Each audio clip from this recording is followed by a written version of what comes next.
نماز میں خنجر لگا، نماز فجر کی نماز پڑھا تھا، اب ایک دم گرے، وہ چھپا ہوا تھا ابو لولو مجوسی، اس نے 7 وار کیے خنجر کے۔ تو حضرت علی نے فرمایا عمر موت سے ڈر گئے ہو؟ کہ نہیں موت سے نہیں ڈرا، موت کے بعد کیا ہوگا اس سے ڈر گیا۔ بیٹے کی گود میں سر تھا عبداللہ بن عمر کا، بیٹا مجھے زمین پہ لٹا، اپنا چہرہ مٹی میں یوں رکھ لیا اور مٹی میں منہ ملنے لگے ایسے، اور کہہ رہا ہے ویل لک یا عمر ان لم یغفر لک عمر ان لم یغفر لک ربک، اے عمر اگر تیرے رب نے آج تجھے معاف نہ کی تو ہلاک ہو۔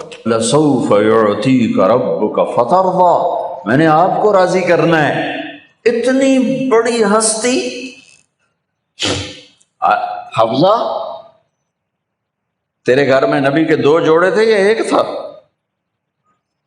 ایک تھا، کہ اسی کو خود دھوتے تھے، نوکر نہیں دھوتا تھا، بیگم نہیں، خود دھوتے تھے، سکھاتے تھے، پہن کے باہر آتے تھے۔ کئی دفعہ ایسا ہوا کہ نہیں ہوا کہ نماز کا ٹائم آیا اور بلال نے آ کے آواز لگائی یا رسول اللہ نماز کا وقت ہو چکا ہے، اور آپ فرماتے تھے بلال ابھی میرے کپڑے خشک نہیں ہوئے، ہنے سکنے پائے، ہنے سکنے پائے۔ علی گلین میں آ جانا، نماز لیٹ ہو جاتی تھی، کپڑے خشک نہیں ہوتے تھے۔ اور تمہیں وہ دن تو یاد ہوگا کہ ایک دفعہ جوڑا بھی نہیں تھا، ایک چادر ہی تھی، اسی کو گلے میں اور بدن پہ لپیٹ کے نماز پڑھائی تھی۔ اور تمہیں وہ بھی یاد ہوگا کہ ایک دفعہ چادر بھی نہیں تھی تو ایک انصاری عورت سے کپڑے ادھار مانگ کے جا کے نماز پڑھائی تھی۔ تم محل بنا کے تکبر میں آتے ہو کہ ساڈا محل ویکھو، ساڈا سیٹ اپ ویکھو، ساڈا سٹیٹس ویکھو۔ لعنت ہے تمہاری اس سوچ پر کہ تم نے پیسے کو سٹیٹس بنایا ہے، تم نے سونے چاندی کو سٹیٹس بنایا ہے، تم نے اپنی فیکٹری بنگلوں کو اور گاڑیوں کو سٹیٹس بنایا ہے۔ کس چیز کو؟ اس مچھر کے پر کو، اس دھوکے کے گھر کو، اس مکڑی کے جالے کو، اس مٹ جانے والی کائنات کو، اس دھوکے باز بڑھیا کو، اس مکار بڑھیا کو، اس غدار کائنات کو تم کہتے ہو کہ ایسی بڑے چودھری ہیں، بڑے سردار ہیں، بڑے تاجر ہیں۔ کیا ہے؟ مچھر کا پر، دھوکے کا گھر، مکڑی کا جالا۔ جاؤ قبرستان میں میانی میں بڑے بڑے سردار پڑے ہیں، جہانگیر کے قبر پر جا کر دیکھو، اس کے نام کا ڈنکا بجتا تھا، سنسان۔ اے راوی کے کنارے ایک ٹوٹا سا مکان ہے، دن کو بھی جہاں شب کی سیاہی کا سما ہے۔ یہ کون ہے؟ کہتے ہیں یہ آرام گہے نور جہاں ہے، جس پر جہانگیر مر مٹا، ساری چابیاں جس کو پکڑا دیں، دن میں بھی شب کی سیاہی کا سما ہے۔ تجھے یاد ہے حفظہ میرے نبی نے کبھی ٹیک لگا کے کھانا کھایا؟ تمہیں یاد ہے کبھی ٹیک لگا کے کھانا کھایا؟ ہمیشہ ایسے جھک کے کھانا کھایا کہ میں غلام ہوں، غلاموں کی طرح کھاؤں گا۔ ایک دفعہ تو نے چھوٹے سے اس پر ٹیبل پہ رکھ دیا تھا اور کہا یا رسول اللہ آپ ذرا آرام سے کھا لیں، تو آپ نے کھانا اٹھا کے زمین پہ رکھ کے کہا تھا حفظہ میں غلام ہوں، میں غلاموں کی طرح کھانا کھاؤں گا۔ تجھے وہ بھی یاد ہوگا تیرے گھر میں میرے نبی کا بستر کیا تھا؟ بتا۔ کیا یہ ٹاٹ تھا؟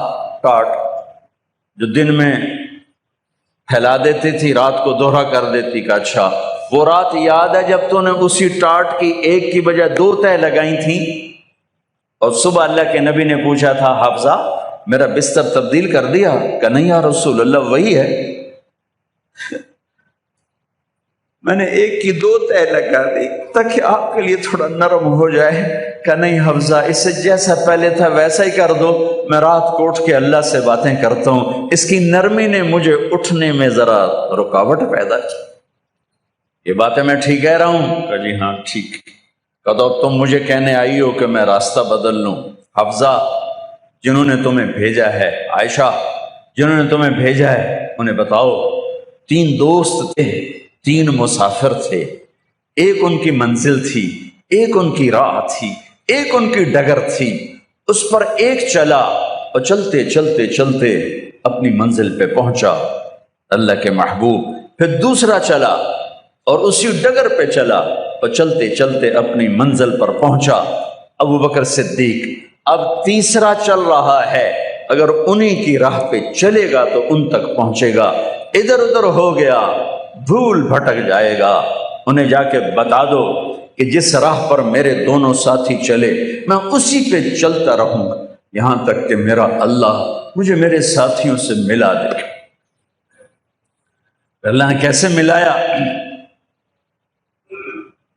نماز میں خنجر لگا، نماز فجر کی نماز پڑھا تھا، اب ایک دم گرے، وہ چھپا ہوا تھا ابو لولو مجوسی، اس نے 7 وار کیے خنجر کے پیٹ میں، تو اب گرے تو پہلی صف والوں کو تو پتہ تھا پیچھے نہیں، تو عبد الرحمن بن عوف نے لپک کے آگے مصلی پہ کھڑے ہو کے نماز شروع کرتے، اور چند آدمی اس کو پکڑنے کے لیے بھاگے، پھر اس نے آگے جا کے اپنے آپ کو خنجر مار کے اس نے خودکشی کر لی، اٹھا کر مکان پر لے گئے، دودھ پلایا گیا تو وہ آنتوں سے باہر نکل گیا، کہنے لگے موت کا پیغام آ گیا ہے۔ تو اپنے بیٹے کو بلایا کہ بیٹا جا کر اماں جان عائشہ سے کہو کہ عمر امیر المومنین نہ کہنا، اب میں امیر المومنین نہیں ہوں، کہنا کہ عمر بن خطاب اپنے دونوں ساتھیوں کے ساتھ قبر کی جگہ چاہتا، اگر مجھے اجازت مل جائے تو مجھے وہاں دفن کرنا، اگر اجازت نہ ملے تو مجھے عام قبرستان میں دفن کر دیں۔ عبداللہ بن عمر تشریف لے گئے تو اماں عائشہ بیٹھی رو رہی تھی، کہ اماں جان میرا باپ عمر بن خطاب اجازت چاہتا ہے قبر کی اپنے دونوں ساتھیوں کے ساتھ۔ تو حضرت عائشہ رضی اللہ تعالیٰ عنہ رونے لگی، پہلے بھی رو رہی تھی، کہا عبداللہ یہ جگہ تو میں نے اپنے لیے رکھی ہوئی تھی کہ میں اپنے خامند اور باپ کے ساتھ میں بھی ایک کونے میں سو جاؤں گی، لیکن اگر عمر کی خواہش ہے تو اس جگہ کا عمر مجھ سے زیادہ حقدار۔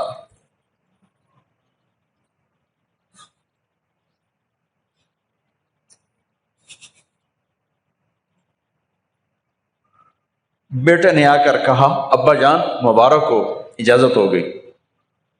کہا بیٹا ہو گئی، لیکن جب میری میت اٹھاؤ تو دروازے پر جا کر رکھنا اور ایک دفعہ دوبارہ پوچھنا، ہو سکتا ہے میرے شرم میں اجازت دی ہو اور میرے مرنے کے بعد انکار فرما دیں، تو ایک دفعہ دوبارہ پوچھنا، اس وقت پہ اجازت ملے تو پھر لے جانا ورنہ واپس لے جانا۔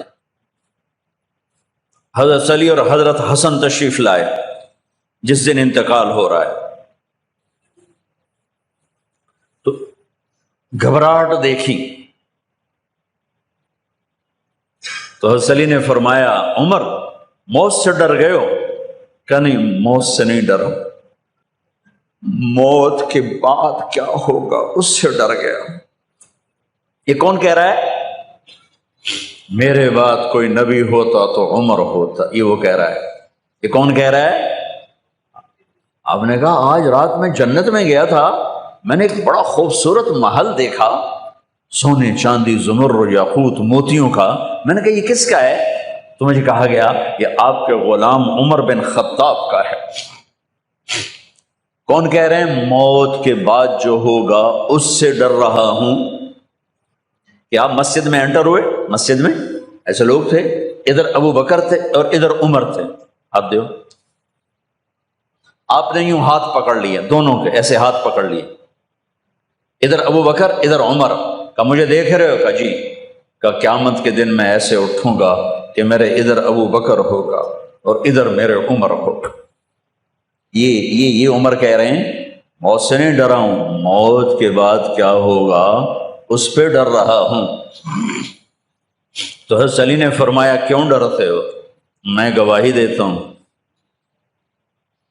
میں نے کئی دفعہ اللہ کے محبوب سے سنا کہ جنت کے بڑی عمر کے، ایک تو نا جنت کے نوجوانوں کے سردار، وہ تو حسن حسین ہیں، میں نے کتنی دفعہ سنا اللہ کے نبی سے کہ جنت میں بڑی عمر کے لوگوں کے سردار ہیں ابو بکر اور عمر۔ تو آپ نے کہا قیامت کے دن گواہی دو گے؟ آپ نے کہا، حضرت علی نے کہا میں بھی گواہی دوں گا، میرا بیٹا حسن بھی گواہی دے گا۔ وہ حضرات تشریف لے گئے تو موت کی آہٹ کو محسوس کیا تو بیٹے کی گود میں سر تھا عبداللہ بن عمر کا، بیٹا مجھے زمین پہ لٹا۔ انہوں نے یہاں سے ہٹا کر یہاں سر رکھ دیا۔ وہ حق، سنا نہیں کیا کہہ رہا ہوں؟ زمین پہ ڈال دے۔ ان کا جی نہیں چاہ رہا تھا کہ کیا کہہ رہا ہوں، زمین پہ ڈالو۔ انہیں آگے کر دے، خود پیچھے اٹھ، اپنا چہرہ مٹی میں یوں رکھ لیا اور مٹی میں منہ ملنے لگے ایسے، اور کہہ رہا ہے ویل لک یا عمر ان لم یغفر لک عمر ان لم یغفر لک ربک، اے عمر اگر تیرے رب نے آج تجھے معاف نہ کی تو تو ہلاک ہو۔ ویل لک ولامک ویل لک ولک یا عمر ان لم یغفر لک ربک، عمر اگر آج تجھے اللہ نے معاف نہ کی تو تو ہلاک ہو۔ اتنے بڑے مقام والے، 1,24,000 میں ایک آدمی ہے مراد، جس سے مانگا گیا ایک آدمی، یا اللہ عمر دے دے میرے اسلام کی بلندی کے لیے۔ وہ کہہ رہے ہیں ویل لک یا عمر ان لم یغفر لک رب،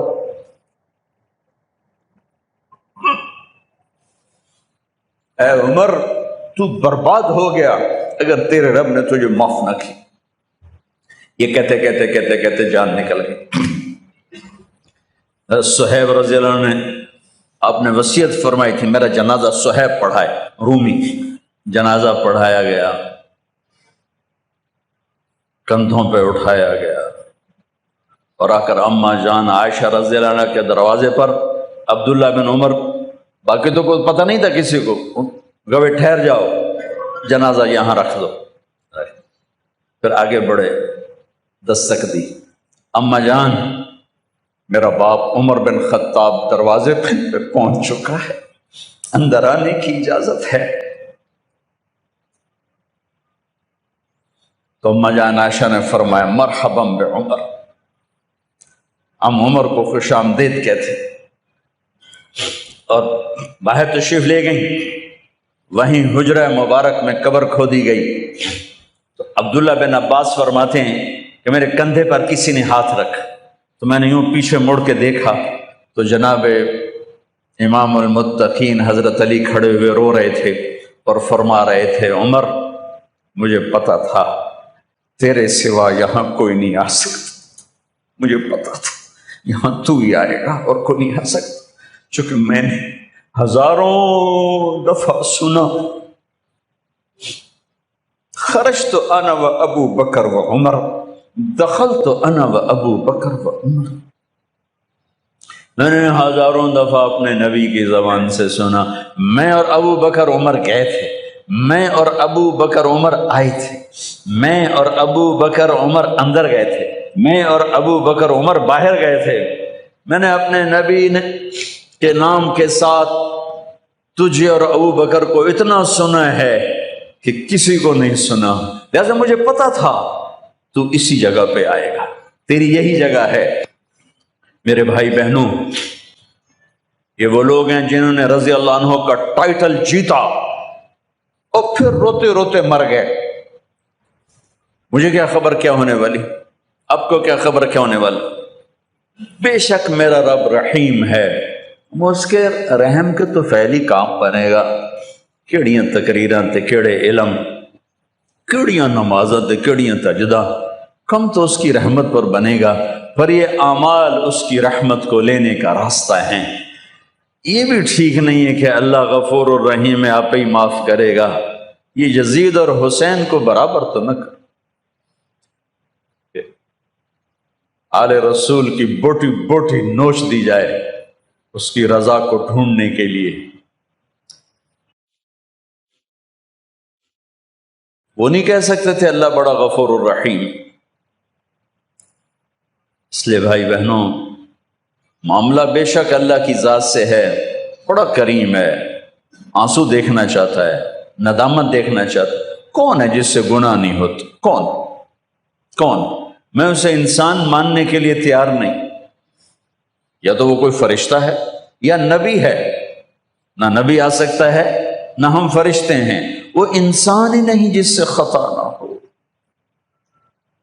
لہذا میں اپنے رب کی قدرت پہ قربان جاؤں، رحمت پہ قربان جاؤں کہ اس نے توبہ کے لیے نہ عمر کی قید نہ عدد کی قید۔ ابھی تو 60 سال کا ہو گیا ہے، 70 سال کا ہو گیا، اب تیری کوئی توبہ نہیں، آخری سانس میں آ جا قبول ہے۔ ابھی تیری 100 دفعہ ٹوٹ چکی ہے توبہ، اب 101 دفعہ قبول نہیں، 1 کروڑ دفعہ توڑ کے آ جا قبول۔